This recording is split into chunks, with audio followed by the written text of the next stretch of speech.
Welcome to the Genius Factory. Enjoy the video. In this video, I will show you how to replace Honda Civic license plate lights. First, let's prepare for the task.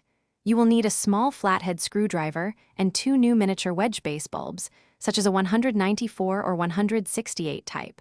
Always make sure your vehicle is completely off and the parking brake is set for safety. Wearing gloves can also help protect the new bulb from skin oils. Now, let's access the lights. Look directly above your license plate for the two small light housings. These are usually clear or slightly frosted. Take your flathead screwdriver and gently insert it into one edge of the housing. Apply light pressure to pry the housing outward. It should unclip and come free with minimal effort, revealing the bulb and its socket. With the housing removed, you can now replace the bulb.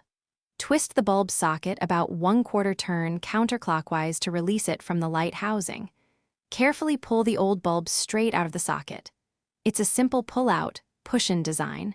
Take your new bulb and firmly insert it into the socket, ensuring it is seated correctly for a good electrical connection. Finally, let's put everything back together and test your work. Twist the bulb socket clockwise to secure it back into the light housing. Then, align the entire light housing with its opening in the trunk lid. Push it firmly until it clicks securely into place. Once both lights are reinstalled, turn on your vehicle's headlights to ensure both new license plate lights illuminate properly. You're all set. Thanks for watching. If you found this helpful, don't forget to like and subscribe.